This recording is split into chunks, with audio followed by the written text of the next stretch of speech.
expérience tout à fait intéressante menée avec des enfants qui ne savent pas encore lire et écrire, mais qui sont capables de s'engager dans des discussions sur des sujets philosophiques et de le faire d'une manière guidée, pas simplement par le sens commun, mais par le savoir-faire professionnel d'un enseignant qui les introduit à la philosophie comme discipline.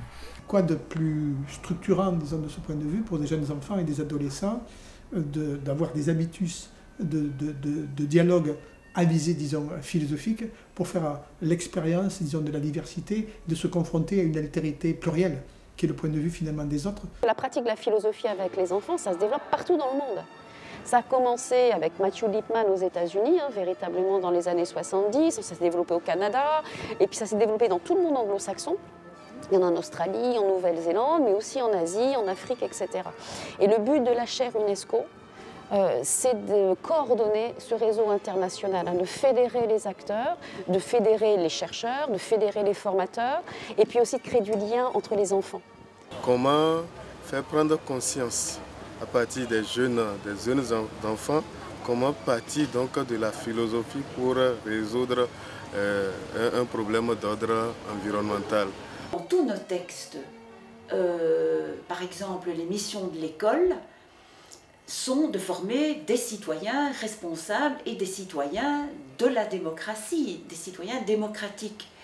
Or, si aucune discipline ne forme les élèves à cela, il y a un problème. Donc c'est la raison pour laquelle on a associé à la philosophie politique de ce cours la dimension éducation à la citoyenneté. Ce n'est pas un cours de philosophie, c'est un cours d'éducation à la philosophie et à la citoyenneté.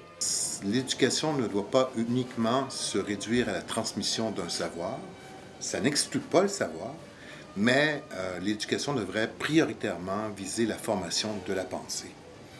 Ce sont des jeunes qui traversent une période de leur vie difficile, dans laquelle ils se posent beaucoup de questions.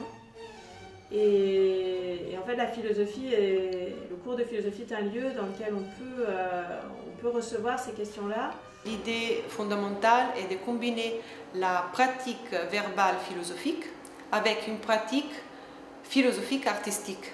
Donc, je dis bien pratique philosophique artistique parce que dans notre vision des choses, la partie artistique est philosophique au même titre que la partie des discussions verbales. En fait, moi j'adore voir l'émergence de l'idée.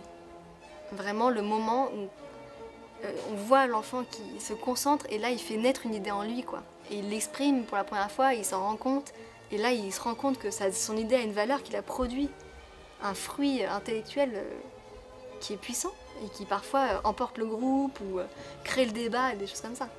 Le but de la Fondation Sève, ça veut dire savoir-être et vivre ensemble. C'est de développer chez les enfants le savoir-être et le vivre ensemble, dont les ateliers de philosophie sont un des éléments essentiels. Alors je pense que si on apprend à un enfant à penser, c'est-à-dire à douter, donc il a un choix entre deux alternatives. Donc à ce moment-là, l'enfant a un degré de liberté puisqu'il a un choix. Donc à ce moment-là, mais ça l'oblige à comparer une parole, une vérité, une rencontre, un livre, et c'est le travail, c'est une élaboration. Donc apprendre à penser, c'est amusant, mais c'est fatigant.